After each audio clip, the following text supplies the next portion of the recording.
क्या तुमने चमकती पूर्वी बिजली को स्वीकार लिया है? माँ, तुम चमकती पूर्वी बिजली में विश्वास तो नहीं करती? इन दिनों दुनिया भर में झूठे मसीह प्रकट हो रहे हैं। वे मसीह होने का दिखावा कर विश्वासियों को गुमराह करके उनसे अपना अनुसरण करवाते हैं। प्रभु यीशु ने क्या कहा था? उस समय यदि कोई तुमसे कहे देखो मसीह यहाँ है या वहाँ है, तो विश्वास न करना, क्योंकि झूठे मसीह और झूठे पैगंबर उत्पन्न होंगे। वे संकेत और चमत्कार दिखाएंगे। अगर संभव हो तो परमेश्वर के चुने हुए लोगों को भी गुमराह कर देंगे। डैड सही है। झूठे मसीह द्वारा गुमराह? झूठे मसीह?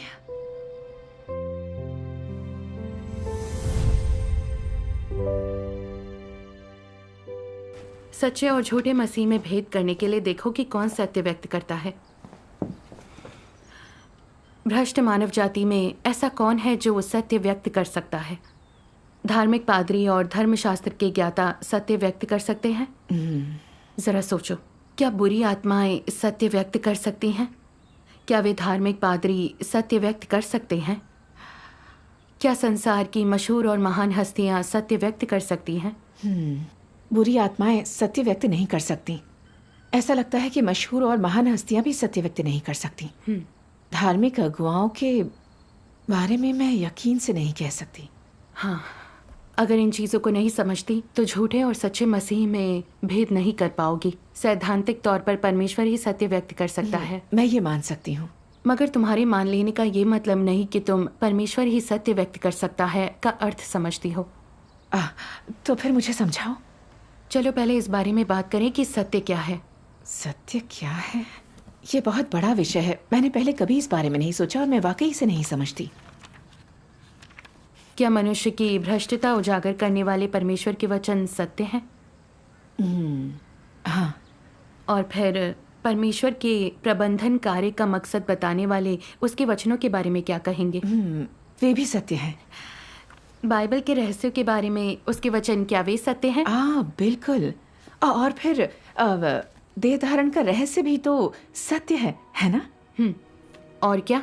और फिर परमेश्वर सभी प्रकार के लोगों के परिणाम और मंजिल कैसे निर्धारित करता है? और फिर और परमेश्वर का लोगों को ईमानदार बनने के लिए कहना। अरे हाँ, ईमानदारी के बारे में उसके वचन। प्रेम, परमेश्वर से प्रेम करना, परमेश्वर के प्रति समर्पित होना, और कोई कर्तव्य कैसे पूरा करे और नेक सृजित प्राणी कैसे बने। सही कहा। मुझे सबसे महत्वपूर्ण बात भी पता है। मैंने परमेश्वर के वचनों के उस हिस्से को भी पढ़ा है। पहले तुम बताओ। नहीं, पहले तुम बताओ। परमेश्वर का भय मानना और बुराई से दूर रहना। आमीन। शिनहुई, तुमने बहुत जल्दी जवाब दिया। इस बार तुमने बहुत कुछ हासिल किया है। तुम परमेश्वर के वचनों के लिए तरस रही हो। तुम में पवित्र आत्मा का कार्य और परमेश्वर का मार्गदर्शन है। ये सभी वचन सत्य हैं। तो मैं हर दिन परमेश्वर के वचन खा पी कर खुद को इनसे लैस कर रही हूँ।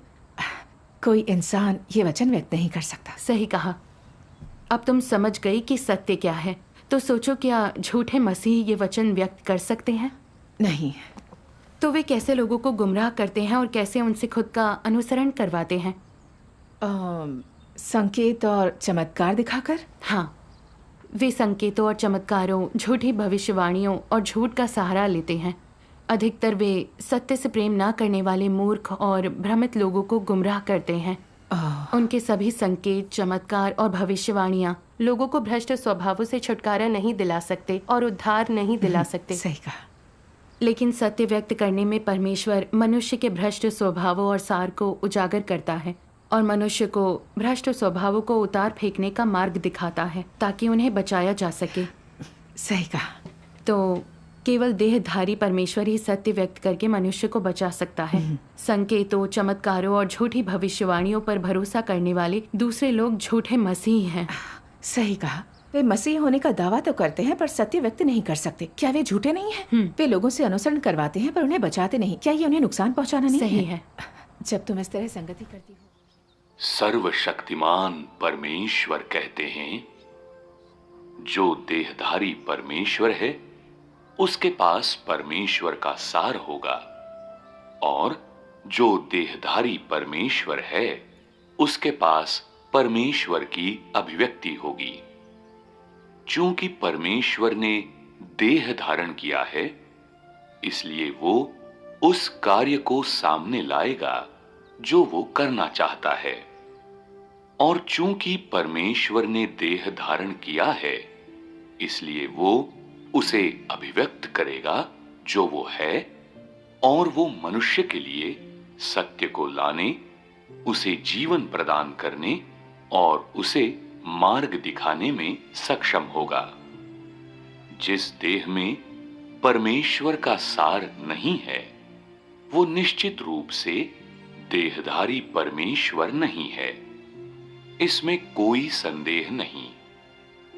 अगर मनुष्य ये पता करना चाहता है कि क्या ये देहधारी परमेश्वर है, तो इसकी पुष्टि उसे उसके द्वारा अभिव्यक्त स्वभाव और उसके द्वारा बोले गए वचनों से करनी चाहिए। इसे ऐसे कहीं, व्यक्ति को इस बात का निश्चय कि ये देहधारी परमेश्वर है या नहीं, और कि ये सही मार्ग है या नहीं, उसके सार से करना चाहिए। और इसलिए ये निर्धारित करने की कुंजी कि ये देहधारी परमेश्वर की देह है या नहीं, उसके बाहरी स्वरूप के बजाय उसके सार, उसका कार्य, उसके कथन, उसका स्वभाव और कई अन्य पहलू में निहित है।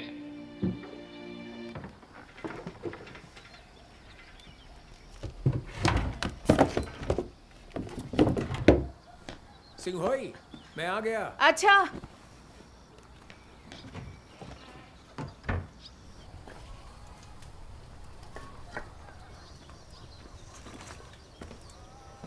तुम आ गए?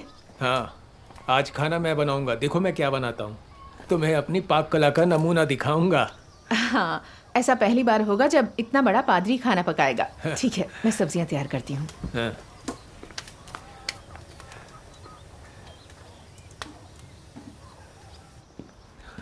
हाँ, शिगोई, हाँ? एक बात बताओ, क्या शादी के इतने सालों में मैंने तुम पर कभी गुस्सा किया? बीते कुछ दिनों में चमकती पूर्वी बिजली की जांच पड़ताल को लेकर तुम्हें डांटता रहा, क्योंकि मुझे डर है कि तुम गलत रास्ते पर ना चल पड़ो। मैं जानती हूँ। यह तुम्हारे भले के लिए ही है। मैं समझती हूँ। मैं अभी हेबई में ट्रेनिंग ले रहा था। बहुत से पादरियों ने बोला कि चमकती पूर्वी बिजली विधर्म और झूठे मसीह में विश्वास करना है। क्या झूठे मसीह सत्य व्यक्त कर सकते हैं? तुम्हें बाइबल के अनुसार चलना चाहिए। कोई चीज जो बाइबल में नहीं है, क्या वह सत्य हो सकती है? क्या तुम नहीं जानती कि अब सीसीपी और धार्मिक संसार चमकती पूर्वी बिजली की निंदा और प्रतिरोध कर रहे हैं? अगर यह सच में प्रभु की वापसी होती तो धार्मिक संसार इसे स्वीकार लेता। हमें धार्मिक संसार के रुझान पर ही चलना होगा। यह गलत नहीं होगा। तुम चमकती पूर्वी बिजली में विश्वास करती हो क्योंकि तुम किसी झूठे मसीह से गुमराह हो गई हो। अब मुझे तुम्हारी चिंता कैसे नहीं होगी? अगर तुमने गुमराह होकर प्रभु को धोखा दिया तो वह तुम्हें दंड देगा। यह मुझे अच्छा कैसे लग सकता है? मैं जानती हूँ तुम्हें मेरी चिंता है, पर क्या तुम्हें लगता है कि मुझे तुम्हारी चिंता नहीं है? क्योंकि बाइबल कहती है कि अंत के दिनों में झूठे मसीह प्रकट होंगे। तुम सच्चे मार्ग की जांच पड़ताल नहीं करोगे और इसकी निंदा करोगे और कहोगे कि मैं झूठे मसीह से गुमराह हो गई हूँ। पर क्या तुम सच्चे और झूठे मसीह में भेद कर सकते हो? तुम सच्चे मार्ग की जांच पड़ताल नहीं करते या परमेश्वर की वाणी नहीं सुनते। क्या यह थोड़ी मूर्खता और अज्ञानता नहीं है? मुझे लगता है तुम सीसीपी और धार्मिक संसार द्वारा गुमराह हो चुके हो। यह बाइबल के इन वचनों को पूरा करता है। मेरे ज्ञान के ना होने से मेरी प्रजा नष्ट हो गई है। मूढ़ लोग निर्बुद्धि होने के कारण मर जाते हैं। अगर तुम बाइबल को इतनी अच्छी तरह समझते हो तो इस समस्या की असलियत क्यों नहीं देख पाते? इन दिनों मैं तुम्हें सर्वशक्तिमान परमेश्वर के वचन पढ़कर सुनाती रही और उसके कार्य की गवाही दी, क्योंकि मुझे डर है कि परमेश्वर तुम्हें त्याग देगा। अगर तुम आपदाओं में गिरकर दंडित हुए तो क्या हमारा परिवार टूट नहीं जाएगा? मैं तुम्हारे साथ परमेश्वर के राज्य में प्रवेश करना चाहती हूँ, पर तुम मेरी बात सुनते ही नहीं। तुम्हें लगता है मैं मूर्ख और अज्ञानी हूँ? मैं इतने सालों से पादरी रहा हूँ। तुम्हें लगता है मैं इसकी असलियत नहीं देख सकता? मैं चमकती पूर्वी बिजली की जांच पड़ताल क्यों नहीं करता? क्योंकि मुझे यकीन है कि चमकती पूर्वी बिजली एक इंसान में विश्वास करती है और यह निश्चित ही सच्चा मार्ग नहीं है। मैं इसकी जांच पड़ताल क्यों करूं? तुम कहते हो वे एक इंसान में विश्वास करते हैं, तुम इस इंसान पर ही अटक गए हो। क्या कोई इंसान इतने सारे सत्य व्यक्त कर सकता है? क्या कोई मनुष्य के भ्रष्ट स्वभाव को उजागर कर सकता है? क्या कोई इंसान परमेश्वर की प्रबंधन योजना के रहस्य बता सकता है? क्या प्रभु यीशु इंसान नहीं था? जब मानव पुत्र की बात आती है तो क्या प्रभु यीशु इंसान नहीं था? तुम उस पर कैसे विश्वास करते हो? चाहे जो कुछ भी हो, धार्मिक संसार कहता है कि सर्वशक्तिमान परमेश्वर एक सामान्य इंसान है, परमेश्वर नहीं। सीसीपी भी कहती है कि चमकती पूर्वी बिजली इंसान में विश्वास करती है, परमेश्वर में नहीं। ये दो बड़ी ताकतें कहती हैं कि तुम लोग एक इंसान में विश्वास करते हो, तो मुझे यकीन है कि तुम विश्वास करती हो इंसान में, परमेश्वर में नहीं। तुम इतने मूर्ख और जिद्दी कैसे बन सकते हो? हाँ, धार्मिक संसार ने 2000 साल पहले प्रभु यीशु को सलीब पर चढ़ाया था। सीसीपी परमेश्वर का विरोध करने वाले दानवों का समूह है। तुम उनका पक्ष लेकर उनकी बातों पर विश्वास क्यों करते हो? अपना दिमाग लगाकर इस बारे में क्यों नहीं सोचते कि किसने सलीब पर चढ़ाया था? किसने प्रभु यीशु को सलीब पर चढ़ाया था? किसने प्रभु को इतना सताया कि उसे सिर टिकाने तक की जगह नहीं मिली? आखिर तुम उनकी बातों को सत्य कैसे मान सकते हो? अगर तुम उनकी बातों के अनुसार प्रभु का स्वागत करते हो तो मुझे लगता है तुम जीवन भर उसका स्वागत नहीं कर पाओगे। एक बात बताओ, क्या सर्वशक्तिमान परमेश्वर के वचन बाइबल में है? क्या प्रभु यीशु द्वारा बोले गए वचन पुराने नियम में थे? मेरे साथ वो पैंतरा मत आजमाओ। अगर वे सच में परमेश्वर के वचन हैं तो बाइबल में जरूर होने चाहिए।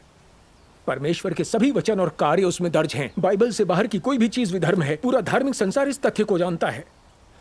अगर सर्वशक्तिमान परमेश्वर सत्य व्यक्त कर रहा है तो धार्मिक संसार इसे क्यों नहीं स्वीकारता? क्योंकि बाइबल में इसका कोई आधार नहीं है। मैं इसकी जांच पड़ताल नहीं करूंगा। बाइबल, धार्मिक संसार, यही तुम्हारे मालिक है। तुम परमेश्वर में विश्वास नहीं करते।